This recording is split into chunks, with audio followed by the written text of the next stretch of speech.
साथियों नमस्कार, मैं हरिश्चंद्र बर्णवाल इस वीडियो में आप सभी का स्वागत करता हूं। दोस्तों, आज मैं आपको ऑपरेशन सिंदूर पार्ट 2 दिखाता हूं और वो भी मोदी के जेनजी कर रहे हैं।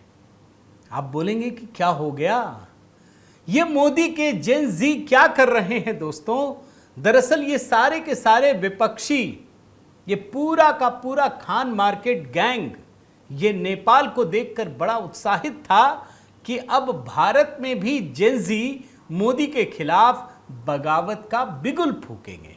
उल्टा हो गया। अब उनके जेनजी तो सोए रह गए, एक तो खड़े ही नहीं हुए, क्योंकि उनको पता है कि भैया मोदी जी में तो बात ही अलग है। जो जेनजी विरोध कर रहे हैं उसके निशाने पर तो कायदे से विपक्षी नेता और पार्टियां आएंगी, तो भला वो मोदी के खिलाफ क्या करेंगे।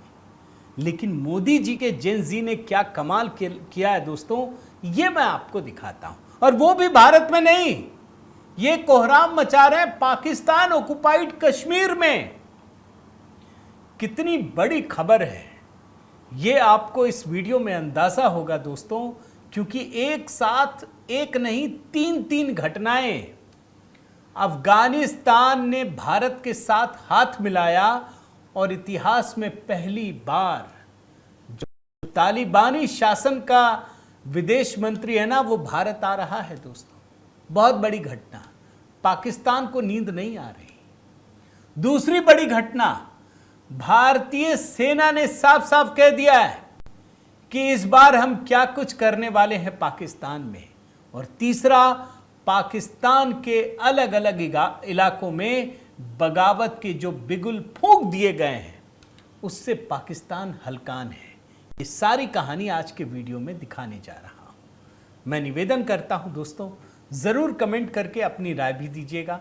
और हाँ, HB मेलोडी जहां लगातार नई गीतों का सिलसिला जारी है दोस्तों। नए गीत हम कर ही रहे हैं। अभी राष्ट्रीय स्वयंसेवक संघ का और अगला गीत जो हमने तैयार किया है दोस्तों, वो करवा चौथ पर है, तो ज़रूर आपकी प्रतिक्रिया का इंतज़ार रहेगा।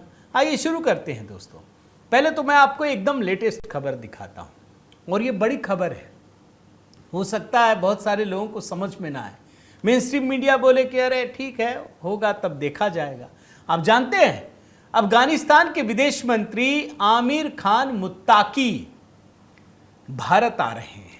9 से 16 अक्टूबर तक नई दिल्ली के दौरे पर आ रहे हैं। और ये कितनी बड़ी खबर है, इसको अंदाजा इससे लगाइए कि तालिबान के सत्ता में आने के बाद पहली बार कोई तालिबानी शासन, कोई अफगानिस्तान का मंत्री भारत यात्रा पर आ रहा है। अब आया क्यों नहीं, ये भी आप समझिए। क्योंकि संयुक्त राष्ट्र ने उस पर प्रतिबंध लगा दिया है। UNSC नियम 1988 यानी तालिबान प्रतिबंधित लिस्ट में शामिल है। संयुक्त राष्ट्र सुरक्षा परिषद ने यह प्रतिबंध हटा दिया है। अब ये आप समझिए, याद कीजिए अफगानिस्तान का वो दौर जब तालिबानी शासन आ रहा था, जब वहां से अमेरिका के सैनिक भाग रहे थे, तो सबसे ज्यादा खुश कौन थे, याद है आपको? पाकिस्तान, इमरान खान की सरकार थी। देखा बहुत बड़ा हो गया, अब हम और अफगानिस्तान मिलकर भारत को कूटेंगे, हम तो भारत को ये कर देंगे वो कर देंगे। उल्टा हो गया, एकदम पलट गया। इस समय पाकिस्तान और अफगानिस्तान के बीच जंग चल रही है। भले लोग बताएं ना बताएं, लेकिन बॉर्डर पर लगातार गोलियां चल रही हैं। पाकिस्तानी सैनिकों पर तालिबान के लड़ाके लगातार गोलियां चला रहे हैं चारों तरफ बॉर्डर में। फूटी आंख नहीं सुहाता, और पाकिस्तान लगातार कोशिश कर रहा था कि इस तालिबानी शासन को मान्यता ना मिले, प्रतिबंध जारी रहे। खत्म हो गया। अब तालिबान के भारत से गहरे संबंध हैं, और पाकिस्तान में जो ये अज्ञात हमलावर आते हैं ना, मुझे तो कभी कभी लगता है कि अफगानिस्तान बड़ी मदद कर रहा है। मेरे को ऐसा लगता है दोस्तों। अब विदेश नीति में क्या है क्या नहीं है, ये तो खैर कहना भी मुश्किल है। तो ये बहुत बड़ी खबर है। अब जरा आप पाकिस्तान के अंदरूनी हालात को देखिए। मैं वीडियो दिखाता हूं। ये पाकिस्तान के जेनजी हैं। लगातार धरना प्रदर्शन चल रहा है। कई दिन हो गए। ये पाकिस्तान ऑक्युपाइड कश्मीर है। कैसे भारत से ये जुड़ा हुआ है अभी आपको बताऊं। वैसे तो पाकिस्तान ऑक्युपाइड कश्मीर है तो वो तो भारत का ही अंग है, हम तो भारत का अंग मानते हैं। लेकिन यहां लगातार धरना प्रदर्शन हो रहा है। और धरना प्रदर्शन का लेवल क्या है जरा वो आप समझिए कि अगर यहां भूल चूक से भी कोई पाकिस्तान का सैनिक मिल जाए, पाकिस्तान पुलिस के अधिकारी मिल जाए, तो उनको नंगा कर देते हैं, सारे कपड़े उतार देते हैं। और कपड़े उतार के जानते हैं क्या करते हैं, वो पूरे रास्ते में ऊपर टांग देते हैं। देख लीजिए कैसे टांगे हैं। ये प्रदर्शनी लगाते हैं कि तुम्हारे सैनिकों, तुम्हारे पुलिस वालों की ये औकात है। और अभी तो भर पेट कूटा दोस्तों, इतनी कुटाई की कि मैं क्या बताऊं। सारे लोग, मैं बहुत सारे विजुअल आपको दिखा नहीं पाऊंगा क्योंकि मारपीट आगजनी के विजुअल तो मैं आपको दिखा नहीं सकता यूट्यूब के गाइडलाइंस की वजह से। आप देखिए एक वीडियो दिखाता हूं। जितने इनके वस्त्र, हेलमेट और जो भी कुछ मिले वो इन लोगों ने पाकिस्तान को बेइज्जत करने के लिए लगा दिया चारों तरफ से। और जानते हैं 10-10 रुपये की सेल लगा दी है कि 10 में लो, 10 में लो, 10 में ले लो। ये बेसिकली पाकिस्तान के आर्मी और पाकिस्तान के पुलिस अधिकारियों को औकात दिखाने के लिए कि तुम्हारी हैसियत क्या है, जरा ये देख लो। एक बार मैं आपको ये वीडियो ऑडियो के साथ सुनाता हूं, सुनिए।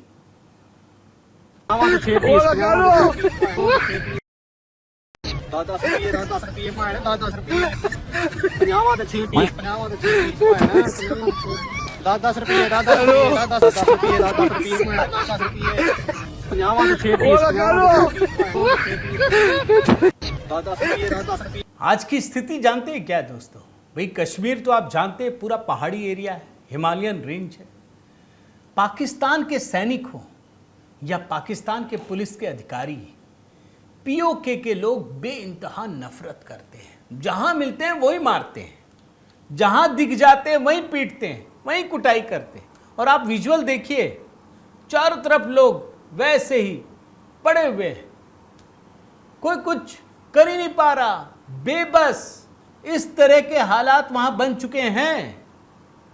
ये पीओके के हालत है। मैं जरा आपको इनकी पूरी कहानी समझाऊं। एक बयान आपको सुनाना चाहता हूं, प्रधानमंत्री मोदी का बयान है दोस्तों। लोग अभी पूछ रहे थे ना, ऑपरेशन सिंदूर 1 में आप इतना आगे बढ़ गए तो पीओके क्यों नहीं लिया, पीओके क्यों नहीं लिया, मोदी जी हार गए, मोदी जी डर गए, मोदी जी थक गए।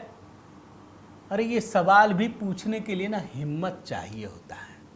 प्रधानमंत्री मोदी ने क्या शानदार जवाब दिया था, उससे आपको पूरी कहानी का एक मर्म समझ में आएगा। ये संसद के भीतर दिया गया बयान है, जरा सुनिए और तब आपको समझ में आएगा कि कहानी किस दिशा में आगे बढ़ रही है। जरा देखिए। जो लोग पूछ रहे हैं पीओके को वापस क्यों नहीं लिया, वैसे ये सवाल मुझे ही पूछ सकते हैं और किसको पूछ सकते हैं। लेकिन इसके पहले जवाब देना होगा पूछने वालों को। किसकी सरकार ने पीओके पर पाकिस्तान को कब्जा करने का अवसर दिया? बहुत कुछ तो समझ में आ रहा होगा दोस्तों। भाई ऑपरेशन सिंदूर 1 तो जारी है, 2 तो कहीं और जारी हो गया। और आप जानते हैं ये कितनी बड़ी घटना है। पाकिस्तान ऑक्युपाइड कश्मीर में पाकिस्तान के खिलाफ जो ये सब चल रहा है ना, आर्मी को एक दिन गुस्सा आ गया। उसने गोलीबारी शुरू कर दी अपने ही लोगों पर। जैसे बलूचिस्तान में जाकर के बम बारूद गिरा दिया, वैसे ही यहां पे गोलियां चला दी।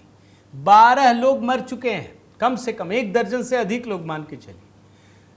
50 से अधिक घायल हैं, बल्कि ज्यादा। और पुलिस वालों को तो खैर समझिए कि इतना मार रहे हैं कि आपको क्या बताऊं दोस्तों। एक जो जानकारी मिली है मैं आपको बताता हूं कि मुजफ्फराबाद में, मतलब जितने जगह, मुजफ्फराबाद, हीरकोट, ददियाल, दर्जनों लोग मारे गए हैं, 200 लोग घायल हैं। और सिर्फ पुलिस वालों की बात करूं तो 3 पुलिस वाले मारे गए, 170 पुलिसकर्मी घायल हो गए। अब एक सवाल उठता है कि प्रदर्शन हो क्यों रहा है, कौन कर रहा है? पहले मैं बता देता हूं कि कौन कर रहा है। पूरा पाकिस्तान ऑक्युपाइड कश्मीर कर रहा है, लेकिन जिसके नेतृत्व में हो रहा है वो है एक्टिविस्ट शौकत नवाज मीर और अवामी एक्शन कमेटी। 29 सितंबर से आंदोलन शुरू हुआ और पाकिस्तान ऑक्युपाइड कश्मीर में मुजफ्फराबाद, मीरपुर, कोटली, रावलकोट, नीलम घाटी, जहां देखिए वही धरना प्रदर्शन चल रहा है। सब कुछ बंद है, मोबाइल, इंटरनेट, लैंडलाइन। यहां तो बड़ा सवाल उठा रहे थे, देखा भारत ने कश्मीर में बंद कर दिया 5 अगस्त वाले में, यही पाकिस्तान, वहां कुछ नहीं चल रहा, आना जाना सब बंद है। सोशल मीडिया का सहारा ले रहे थे, सब कुछ बंद कर दिया। मैं जरा इनके जो बड़े नेता, अवामी एक्शन कमेटी के नेता शौकत नवाज मीर, जरा उनका बयान सुनाता हूं आपको। एक बयान सुनिए, फिर मैं मोदी और तमाम चीजों को आपको जोड़कर बताता हूं कि ये कहानी कहां जा रही है। देखिए, जबर कर रही है रियासत ने, हमें बिल्कुल जान से मारने का एक प्लान बना लिया, जिसका एक छोटा सा ड्रामा आपने कल देखा है कि कल किस तरीके से अपने सहूलतकारों को साथ रख के हुकूमत के, पुलिस और इंतजामिया की मौजूदगी में, इदारों की आशीर्वाद से हमारे पुरअमन एहतजाज के ऊपर गोलियां चलाई गई, स्ट्रेट फायर किए गए, जिससे हमारा एक नौजवान शहीद हुआ, 20 नौजवान हमारे गोलियां लगने से जख्मी हुए। अब हमारे ओवरसीज भाइयों की जिम्मेदारी बनती है, मैं बार बार उनसे अपील कर रहा हूँ कि आप भरपूर तरीके से बैरूनी दुनिया में एहतजाज करें और जम्मू कश्मीर ज्वाइंट वाक़ई एक्शन कमेटी और रियासत के लोगों के लिए आवाज उठाएं। अगर आप आवाज नहीं उठाएंगे, रियासत के ये जो जाबर हुक्मरान है ये हमें खत्म कर देंगे। अब सवाल ये उठता है दोस्तों कि ये कर क्यों रहे। दरअसल ये कर इसलिए रहे हैं दोस्तों क्योंकि इनकी 38 मांग है, 38 मांगे हैं, जिसमें स्थानीय लोगों को सुविधाएं दी जाए, सुरक्षा दी जाए, विकास के काम किया जाए, पेंशन बढ़ाया जाए, सैलरी दी जाए, गाड़ी, मकान, जो रोटी कपड़ा और मकान, जो बेसिक सुविधाएं हैं वो मिलनी चाहिए। अब आप सोचिए इनके मन में ये बात क्यों आई। पहले तो नहीं होता था भाई, कांग्रेस के राज में याद कीजिए, कोई नहीं, वो तो खुश थे पाकिस्तान के साथ, अब क्यों दुखी है। इसकी वजह यह है दोस्तों कि अब भारत में मोदी की सरकार है। और मोदी की सरकार ने क्या किया भाई, जिन लोगों ने आग फैलाई कि आर्टिकल 370 खत्म कर देंगे तो बर्बाद हो जाएगा, यहां तो उल्टा हो गया। यहां तो विकास की लहर चल पड़ी भाई। जम्मू कश्मीर में आप देखिए, कश्मीर घाटी में खास करके बड़े बड़े पुल, बड़ी बड़ी विकास परियोजनाएं, रेलवे पहुंचना, वहां के जो प्रोडक्ट हैं उसको विश्व स्तर पर पहुंचाना, खेलों की दुनिया में शानदार कामयाबी, चौतरफा विकास, कोई खून खराबा नहीं। ये सब छोड़ दिए, इक्का दुक्का जो पाकिस्तानी आतंकी आते हैं।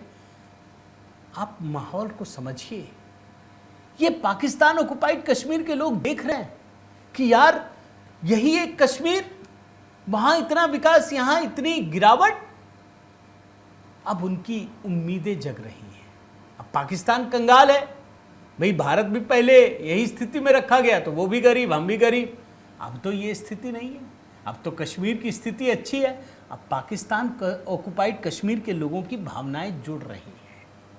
वो बोल रहे हैं कि भैया इससे बढ़िया तो हम भारत में होते। जानते क्या नारे लगा रहे हैं? हुक्मरानो देख लो, हम तुम्हारी मौत हैं, इनकलाब आएगा, कश्मीर हमारा है, हम इसकी तकदीर तय करेंगे। ये नारे लग रहे हैं। और सबसे बड़ी बात दोस्तों, प्रदर्शनकारियों ने पीओके और पाकिस्तान से जुड़ने वाले जितने रास्ते हैं ना, वो सबको ब्लॉक कर दिया है। और आज की स्थिति क्या है ये बात आप समझिए। ये विद्रोह की आग सिर्फ पाकिस्तान ऑक्युपाइड कश्मीर तक नहीं है, बल्कि कई हिस्सों में फैल गई। जैसे मैं आपको बताऊं, कराची सैकड़ों हजारों लोग उतर गए, इस्लामाबाद वकीलों ने धरना प्रदर्शन किया और स्थिति इतनी खराब हो गई कि इस्लामाबाद में जो प्रेस क्लब है, नेशनल प्रेस क्लब, वहां पुलिस वालों ने जबरदस्ती घुसकर गुंडों की तरह सारे पत्रकारों को भर पेट मारा, लाठियों से इतना मारा। आप सोशल मीडिया पर देख सकते हैं, मैं दिखा नहीं सकता दोस्तों। पत्रकारों के मेन ऑफिस में जो नेशनल प्रेस क्लब है, वहां घुस करके एक एक पत्रकार को चुन चुन करके मारा। और आज की परिस्थिति यह है कि जो कुछ पाकिस्तान ऑक्युपाइड कश्मीर में हो रहा है, अब यह मामला यूनाइटेड नेशंस तक पहुंच गया है। जो वहां से जुड़े हुए लोग हैं वो मानवाधिकार परिषद में पहुंच गए, जिनेवा में पहुंच गए। ये कह रहे हैं कि भैया दखल दो, ये पाकिस्तानी कश्मीरियों के खाने खजाने सब कुछ पर कब्जा करके बैठे हैं। ये अमानवीय रूप से अत्याचार कर रहे हैं और देखिए इसका असर पड़ता है। ये छोटी कहानी इसलिए नहीं है दोस्तों क्योंकि शहबाज शरीफ को भी झुकना पड़ा। ये बातचीत के लिए बुलाया। इन लोगों ने कहा हम बातचीत नहीं करेंगे, पहले इंटरनेट बहाल करो। और आज जो सेना पाकिस्तान की सोचती है ना कि हाँ हम डिक्टेटर हैं, हम कुछ भी कर लेंगे, अब वही असीम मुनीर और उसकी सेना पाकिस्तान ऑक्युपाइड कश्मीर में किसी दुश्मन की तरह हो चुकी है। ये कहानी मैं आप बता रहा हूं, जैसे अफगानिस्तान में ये कर रहे थे ना कि अब तो तालिबान भारत का दुश्मन है, उल्टा हो गया। वो तालिबान इसका दुश्मन हो गया, भारत के साथ दोस्ती करने के लिए लालायित है। यही हाल पाकिस्तान ऑक्युपाइड कश्मीर का भी है दोस्तों। तो आप पाकिस्तान में देखते जाइए अभी जेनजी क्या करते हैं। मैं तो आपको अभी बता सकता हूं कि पाकिस्तान कई टुकड़ों में बंटने वाला है, आज नहीं तो कल, अगले कई वर्षों में आप देखिएगा। हो सकता है 10 साल लगे, लेकिन टूटना तय है। बलूचिस्तान टूटेगा, इधर पाकिस्तान ऑक्युपाइड कश्मीर टूटेगा, सिंध भी टूटेगा और बचेगा क्या? सिर्फ पंजाब बचेगा उसका। यही पाकिस्तान की हकीकत है। लेकिन आप देखिए इतनी सारी घटनाओं के बीच एक और बड़ी घटना, और वो क्या है दोस्तों? भारत के जो सेना प्रमुख हैं जनरल उपेंद्र द्विवेदी, एकदम सीधा सख्त लिहाज से एक बड़ा बयान दिया इन्होंने। पता है क्या कहा? कि ऑपरेशन सिंदूर 1.0 शायद इन लोगों को बात कुछ समझने से कमी रह गई है। साफ साफ कहा है कि अगली बार अगर जरा सा भी कुछ किया ना तो पाकिस्तान का पूरा भूगोल बदल करके रख देंगे। पहली बार इतना हार्ड हिटिंग स्टैंड लिया है दोस्तों, बयान दिया, आप सुन लीजिए। भारत देश पूरी तैयारी के साथ है और इस बार वो संयम नहीं रखेगा जो सिंदूर 1.0 में हमने संयम रखा। इस बार हम आगे की कार्रवाई करेंगे और कुछ ऐसी कार्रवाई करेंगे कि हो सकता है पाकिस्तान को सोचना पड़े कि उसे इतिहास में भूगोल में रहना है कि नहीं रहना। अगर उसे भूगोल में अपनी जगह बनानी है तो उसके लिए उसे जो स्टेट स्पॉन्सर टेररिज्म जिसको हम बोलते हैं, यानी कि उसका देश जो टेररिज्म को स्पॉन्सर कर रहा है उसे रोकना पड़ेगा। तो आप अपनी पूरी तैयारी करके रखिए और अगर परवरदिगार चाहेंगे, भगवान चाहेंगे, वाहिगुरु चाहेंगे तो बहुत जल्दी ही आपको मौका मिलेगा। इसी तरीके से दोस्तों एयर चीफ मार्शल जो भारत के हैं उन्होंने भी बड़ी बात कही है। एपी सिंह, उन्होंने एक बयान देते हुए कहा कि भारत ने पाकिस्तान के 5 अत्याधुनिक F-16, F-17 जेट्स इसको मार गिराया है। ये कहा कि हमारे पास एक लंबी दूरी के हमले का सबूत है और हमारी प्रणाली दिखाती है कि 5 हाईटेक फाइटर जेट्स जो F-16, F-17 श्रेणी के थे हमने नष्ट कर दिए। अब जानते हैं ना F-16 अमेरिका का है, F-17 ये चीन पर आधारित है। मैं बयान सुनाता हूं इनका, जरा सुन लीजिए। A large number of the installations and what we have gathered from whatever int reports we have got is that on ground because of this strikes there have been radars at least 4 places, command and control centers at 2 places, runway of course damaged at 2 places, then 3 of their hangars in 3 different stations have been damaged, and in that hangar as well as on tarmac we have signs of one C-130 class of aircraft, one AEW&C class of aircraft, and at least 4 to 5 fighter aircraft, most likely F-16 because that base happened to be F-16 which would have been under maintenance that time. Along with that one SAM system which has been destroyed. भारतीय सेना पूछ रही है कि भाई हमने तो तुम्हारे मारे हैं, हमारे पास तो सबूत है, तुमने मारे तो कोई तो दिखाओ तस्वीर। अब देखिए पाकिस्तान सवाल नहीं उठाएगा, पाकिस्तान को तो पता है, लेकिन राहुल गांधी इसको मानने को तैयार होंगे? आपको लगता है तो बताइए। वैसे राहुल गांधी माने ना पाने किसी को फर्क अब नहीं पड़ता, भारत के लोगों को नहीं पड़ता, भारत की सेना को नहीं पड़ता, भारत की सरकार को कोई फर्क नहीं पड़ता। जो चाहे कहते रहें, कोलंबिया में भी कहते कोई फर्क नहीं पड़ेगा। उम्मीद करता हूं दोस्तों ये वीडियो आपको पसंद आया होगा, ज़रूर अपनी प्रतिक्रिया दीजिएगा। और हाँ, HB मेलोडी जहाँ नए नए गीत जारी हैं दोस्तों, अभी बहुत सारे गीत त्योहारों को लेकर हैं। अगर आपके मन में कुछ है कि ये बनना चाहिए तो वो भी आप सुझाव दे सकते हैं। बहुत बहुत धन्यवाद। जय सिया राम।